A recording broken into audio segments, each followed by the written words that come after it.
Hello, my name is Reverend Dr. May Elise Cannon. Today is the first of the week. I have quite a robust and horrific update today, as if the updates over the last 703 days have not been horrific enough.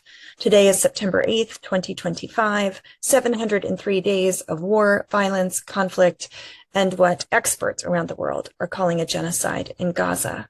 Today in Israel, there was one of the worst attacks of terror over the past several years. Two attackers opened fire and killed 6 people, injuring 15 others in a shooting attack. This was in Jerusalem earlier today. The 6 people were killed after 2 gunmen opened fire near a bus stop. The Israeli police said that a security officer and civilian at the scene, quote, neutralized the attackers. The identity of the attackers was not made public at the time of writing. I was speaking to some Israeli leaders today who said that they fear that this will be, there will be copycat attacks, and that this will be the first of many, when it seems like all other attempts to bring an end to the occupation and what's happening in Gaza have failed. Many resort to violence. No justification whatsoever. Horror upon horrors. We condemn all violence, regardless of the perpetrators and the actors, and thus condemn the attack on the 6 people who were killed today. The topic of Israel's annexation of the occupied West Bank has been abruptly removed from the official agenda of the high-level consultation among Netanyahu and several senior ministers. Could this be because the UAE said it's a red line and that normalization with Israel will be brought to an end? It could be. This follows their warning that a move would be a red line and would foreclose on the idea of regional integration. In other words, Israel would be further cut out from being a part of the economic, community that's in the Middle East and the broader Arab world. Israel's plan to force Gazans to flee to the territories north ahead of Israel's offensive in Gaza City is raising tensions between Egypt and Israel. Cairo is concerned that Israel will try to push Palestinians into Egypt. Egypt's foreign minister, who I met with several months ago, Abdel-Ladi, on Saturday described Israel's actions as aiming to push the residents out of their land, stating that it would be absurd to call this a voluntary migration. Just to remind you, in terms of international law, even if people willingly leave, if the conditions surrounding their displacement do not allow for them to stay, in other words, there's no food, there's no water, there's no land, that is still considered forced displacement and is against international law. Israel is failing to provide adequate food to Palestinian prisoners. Listen to this. Israel is failing to provide adequate food to Palestinian prisoners and must take steps to make their nutrition levels compatible with a basic level of existence. Guess who said that yesterday? That was the Israeli Supreme Court, ruling against their own, saying that prisoners are being starved and not being given adequate, basic levels of existence in prisons. We've been talking about this for months. This is a critical issue. In response to the ruling, Israel's security minister Itamar Ben-Gvir said he would continue to enforce the minimum conditions required by law. Well, just for the record, if people do not have the basic level of food and nutritional supplies to exist, then he's not in compliance. He says that minimum conditions will be applied to imprisoned terrorists. That was Ben-Gvir. In Gaza, in the past 24 hours, 65 people were killed in attacks by the IDF, 14 of those while seeking aid assistance. The ministry reported 6 people died of hunger and malnutrition in the past day. Even the streets won't accept us, Palestinians have said, as they flee Gaza City. They have nowhere else to go. This unfolded in a panic of 15 minutes. Families hurled suitcases, blankets from balconies. Children clutched toys. Neighbors shouted warnings as Israeli warplanes closed in. Over the weekends, residents say they were given barely 20 minutes to abandon their homes before the strikes upon them began. The bombardment, part of the intensifying campaign ahead of impending ground invasion in Gaza City, left families scrambling not only for shelter, but also for clarity on what to take from a life suddenly reduced to what could be grabbed in moments. And this is the 6th or 7th or 8th time this has happened, as if these people have much of anything after 700 plus days. We don't even know what to pack within 15 minutes, one resident said. This kind of rushed, repeated evacuation has become all too familiar. Since March this year alone, over 856,000 displacement movements have been recorded by the UN across Gaza. Many individuals are counted more than once, having been displaced multiple times. Up to 1.9 million people, more than 90% of the population of Gaza, have now been displaced at least once, according to the UN. In August, the IDF's Arabic language spokesperson urged all of Gaza City 1.2 million residents to relocate to what are called, quote, safe zones. In Gaza, there is no such thing. An estimated 100,000 people have since left the city. Some neighbors in Gaza City have received formal evacuation orders delivered through airborne leaflets or phone calls. We hear from the Israeli military establishment how moral this army is, that they're giving warning about these displacements that have occurred time and time again over the past 700 plus days. 4 Israeli soldiers from the armed corps were killed this morning in northern Gaza, according to the military. The military said on Friday and Saturday this past weekend that they destroyed 2 high-rise blocks in Gaza City. There was social media footage. It was posted by Defense Minister Katz. The IDF claimed that one of the towers was being used by Hamas. They did not offer evidence. It was not immediately clear whether or not there were any casualties. There's a narrow window until the end of September to prevent famine from spreading further in Gaza, says the UN Secretary General for Humanitarian Affairs and Emergency Relief. That coordinator, Tom Fletcher, made that announcement.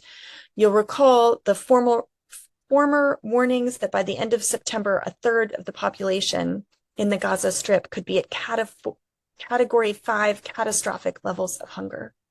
Trump asserted yesterday that a ceasefire deal in Gaza will come very soon, telling reporters that we're working on a solution that may be very good. You'll be hearing about it pretty soon. Earlier in the day, Trump claimed that Israelis have accepted his terms, and it's time for Hamas to accept as well.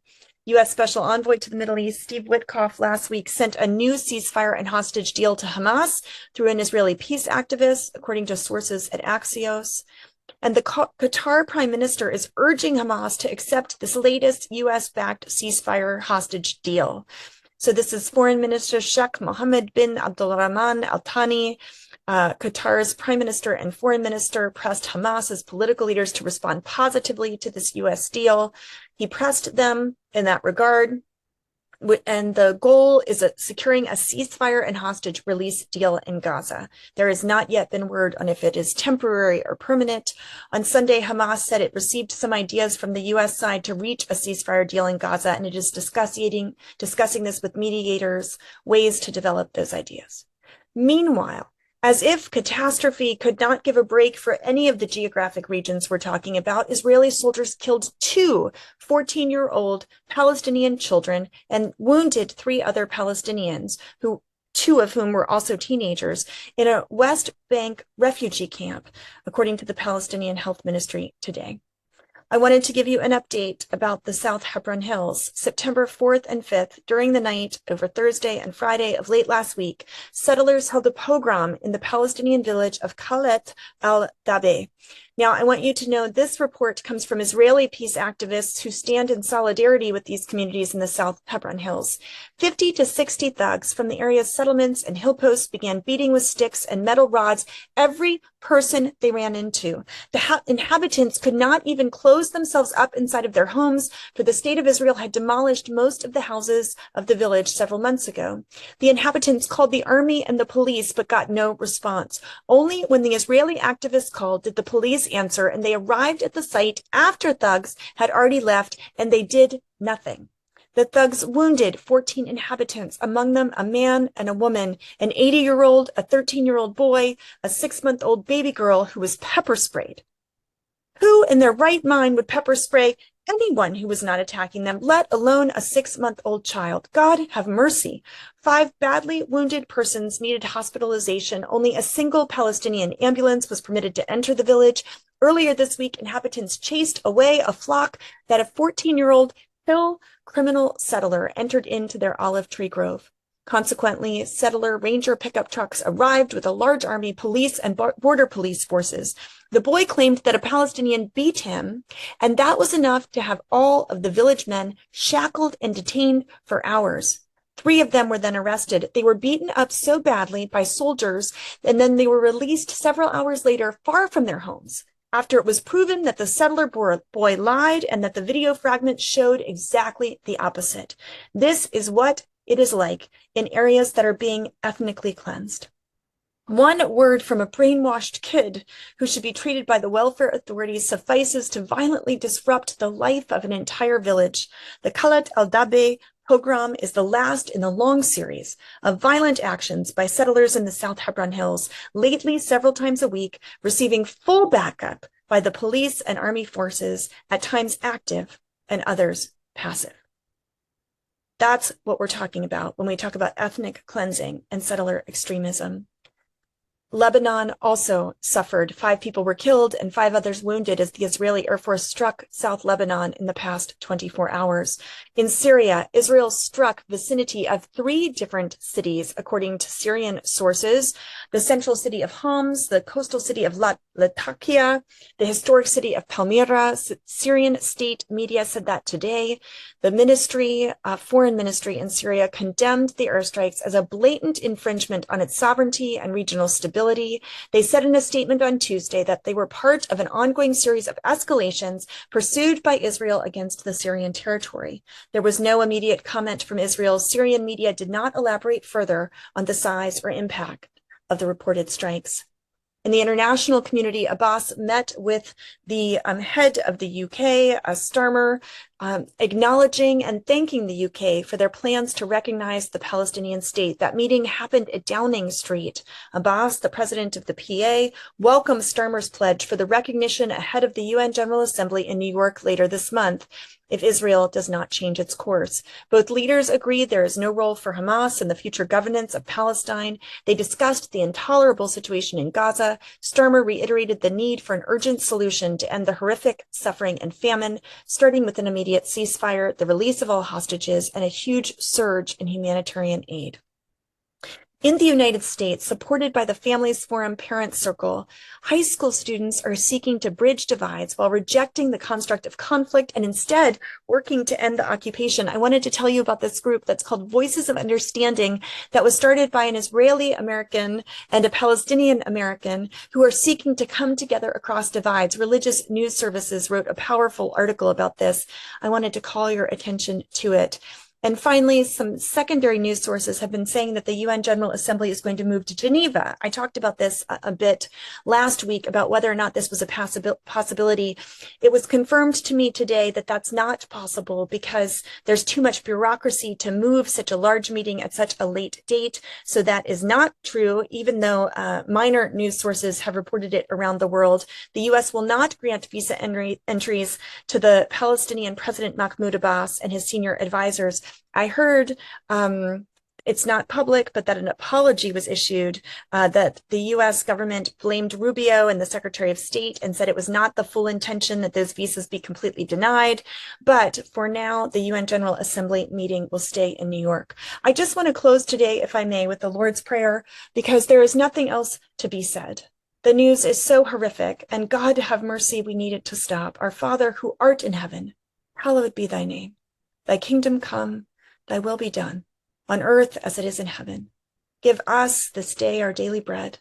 Forgive us our trespasses as we forgive those who trespass against us.